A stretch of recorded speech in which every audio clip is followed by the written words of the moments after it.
اللہ کے ولی محدث حدیث پڑھاتے پڑھاتے زندگی گزار دی. جب آخری وقت آن پہنچا تو ان کے قریب اور محدثین جو حدیث پڑھانے والے وہ بیٹھ گئے اور انہوں نے کہا انہیں کلمہ کیسے پڑھائے. تو ان کے سامنے حدیث پڑھنی شروع کی, حدیث پڑھنی شروع کی, اور پھر اپنی سند پڑھتے گئے. حدیث پڑھتے تھوڑے سے پھر رک جاتے.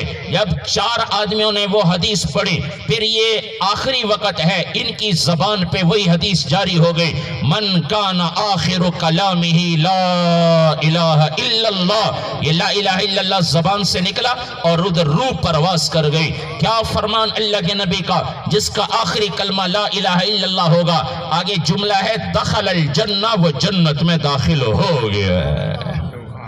تو جو قرآن اور حدیث اللہ کے نبی کی غلامی والی زندگی اپنائے گا, موت بھی تو اس حال میں آئے گی. تو بھائیو, دین کی بنیاد حقوق اللہ ہے, اور دین کی چھت اللہ کے نبی نے فرمایا وہ اچھے اخلاق ہیں, وہ حقوق العباد ہیں. حقوق اللہ بھی ضروری ہیں, حقوق العباد بھی ضروری ہیں. یہ نماز تو ہر وقت 5 وقت نماز اللہ نے فرض فرمائی, یہ دن میں 1 مرتبہ, لیکن اچھے اخلاق تو ہر وقت ضروری ہیں.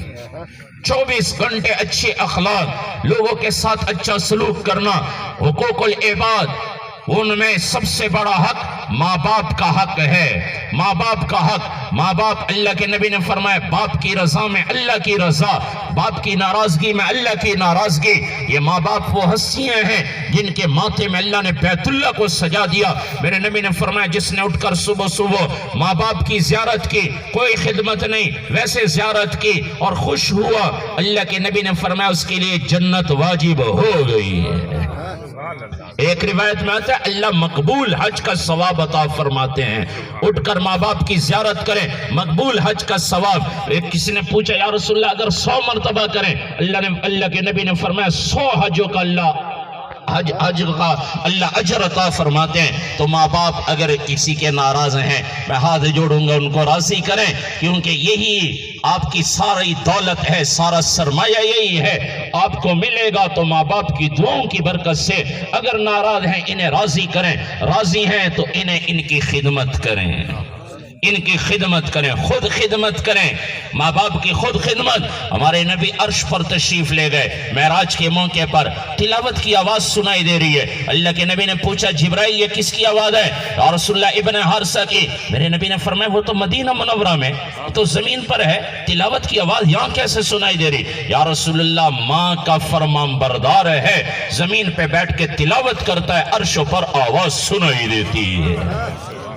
کیسی خدمت کرتے تھے ماں کی, ماں کے کپڑے خود دھوتے تھے, بیوی سے نہیں دھلواتے تھے. آج ایسا ہے کوئی ماں کو فرمان بردار؟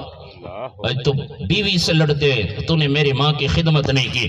ماں میری ہے, میرے ذمہ اس کی خدمت. میری بیوی اگر کرتی ہے تو اس کا مجھ پر احسان ہے. ماں کے کپڑے خود دھوتے تھے, سر میں تیل لگاتے تھے, کنگھی کرتے تھے. ماں کوئی بات کرتی تو پھر دوبارہ نہیں پوچھتے, کہیں ماں ناراض نہ ہو جائے کہ تو نے میری بات غور سے نہیں سنی. اپنی بیوی کو باہر بلاتے اور بیوی سے پوچھتے میری ماں نے کیا کہا, مجھے سمجھ نہیں آیا. ایسی خدمت کرتے تھے, زمین پر بیٹھ کر تلاوت کر رہے ہیں, عرشوں پر آواز سنائی دے رہی ہے. آج جا کر اپنے ماں باپ کو جن سے ناراض ہیں راضی کر لو, اور جن کے راضی ہیں ان کی خدمت کرو. دنیا سے چلے گئے تو روزانہ انہیں کچھ نہ کچھ پڑھ کر بخشو. ماں باپ کا مرنے کے بعد بھی حق ہے. ہمارے نبی نے فرمایا ان کے لیے توبہ استغفار کرنا, یہ ماں باپ کا حق ہے. روزانہ ان کے لیے قرآن پڑھنا, کچھ نہ کچھ پڑھتے رہنا. اور دوسرے نمبر پر ان کے حقوق ادا کرنا.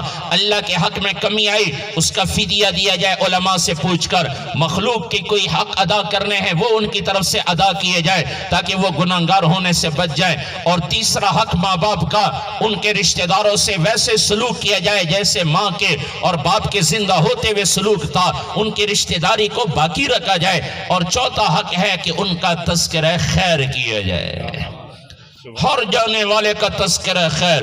کسی کو برائی کے ساتھ یاد نہ کرو, کسی کو برائی کے ساتھ یاد نہ کرو. کیا پتا اللہ کے ہاں اس کا کیا مقام ہے, یہ مجھے آپ کو پتہ نہیں.